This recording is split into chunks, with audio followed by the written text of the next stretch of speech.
તો સાવરકુંડલા શહેરમાં ભાજપ આગેવાન પર હુમલો કરવામાં આવ્યો છે। ભાજપ મહામંત્રી રાજુ નાગરેચા સહિતના ઉપર હુમલો કરાયો છે। કેબિન હટાવવાનું કહેતા વિધર્મી દ્વારા હુમલા કર્યાનો આક્ષેપ છે। તો મોટી સંખ્યામાં હિન્દુ સંગઠનો હોસ્પિટલ પહોંચ્યા હતા। હુમલાને લઈ વેપારી સંગઠન બંધ પાડશે, વિરોધ નોંધાવશે। જાહેરમાં સરબરાહ કરવા હિન્દુ સંગઠનોની માંગ છે। પોલીસે સમગ્ર મામલે ગુનો નોંધી વધુ તપાસ હાથ ધરી છે।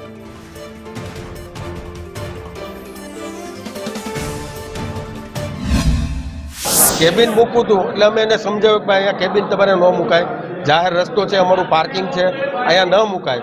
તો કે નહીં, કેબિન તો રહેશે। આજ સવારમાં કડિયાઓને ને અમારા મહેતાજીને ખૂબ ગાળું દીધી। એટલે અમે અમારા જ્ઞાતિના પ્રમુખ અને અમે બંને ત્યાં ગયા। એટલે અમારા જ્ઞાતિના પ્રમુખ ઉપર એટેક કરવા આવ્યા। એટલે હું વચ્ચે પડ્યો, એટલે મારી ઉપર એટેક મળ્યા કરવા। આ 5 લોકો અમને પાવડાથી અને જ્યાં તીક્ષ્ણ હથિયારો પડ્યા હતા એનાથી અમારી ઉપર એટેક કરવા આવ્યા। અને અમારી જ્ઞાતિવાડીમાં સીસીટીવી કેમેરા પણ છે। અને અમને ભાઈ તેજસ લુવાર કરીને જે વચ્ચે છોકરો પડ્યો એને તો એ ગળાસીપ દઈ દીધી અને એને મારી નાખવાની જ લાઈનમાં હતા।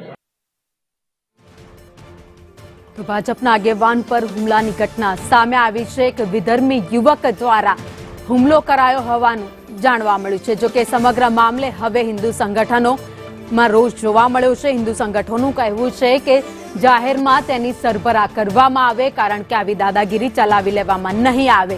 જો કે પોલીસને રજૂઆત કરી છે। હિન્દુ સંગઠનોના ટોળે ટોળા અત્યારે હોસ્પિટલ ઉમટી પડ્યા છે અને તપાસ પોલીસ સમગ્ર મામલે કરી રહી છે।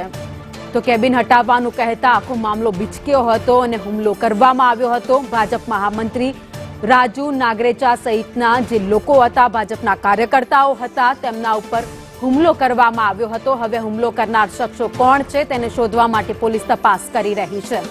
જો કે બનાવ બનતાની સાથે જ હિન્દુ સંગઠનોમાં ભારોભાર રોષ જોવા મળી રહ્યો છે। હવે માંગ એક જ છે કે જાહેરમાં સરબરાહ થાય, આવા બનાવ ન બને તે માટે યોગ્ય દાખલો બેસાડવામાં આવે છે। આ સાથે જ વેપારીઓમાં પણ રોષ છે। વેપારીઓ પણ બંધ પાડી વિરોધ નોંધાવશે। પોલીસે ગુનો નોંધી વધુ તપાસ સમગ્ર મામલે હાથ ધરી છે। તો સાવરકુંડલામાં બનાવ બન્યો હતો।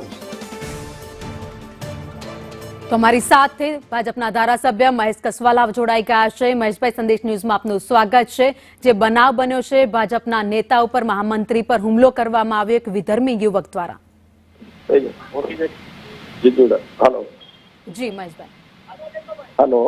હા જી મહેશભાઈ। સાવરકુંડલામાં વેપારીની સાથે ભારતીય જનતા પાર્ટીના અમારા શહેરના મહામંત્રી રાજુભાઈ નાગરેચા અને અન્ય 2 વેપારીઓ ઉપર કેટલાક લોકોએ, અસામાજિક તત્વોએ દબાણના પ્રશ્ને હુમલો કર્યો છે। અત્યારે હું પણ દવાખાને છું, હોસ્પિટલ છું। ત્રણેયની તબિયત સારી છે। સિટી સ્કેન માટે અમરેલી રાજુભાઈને ખસેડે છે, પરંતુ મેં પોલીસને સ્પષ્ટ સૂચના આપી છે કે તાત્કાલિક તપાસ કરી સીસીટીવી કેમેરાના ફૂટેજ ચેક કરીને ગુનેગારોને તાત્કાલિક પકડવામાં આવે અને એમના ઉપર કડક કાયદેસરની કાર્યવાહી કરવામાં આવે।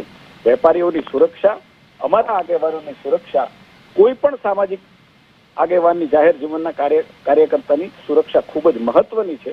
મેં માનનીય ગૃહમંત્રીને પણ કહ્યું છે, એમને પણ મને કહ્યું છે કે તાત્કાલિક પગલાં લેવા માટે એમણે પણ મને બાંહેધરી આપી છે। અને હું એમ માનું છું કે પોલીસ કડક કાર્યવાહી કરશે એવી મેં પણ પોલીસને વિનંતી કરી છે। કડક શબ્દોમાં મેં વિનંતી કરી છે। મહેશભાઈ, આપ અમારી સાથે જોડાયા, આપનો આભાર।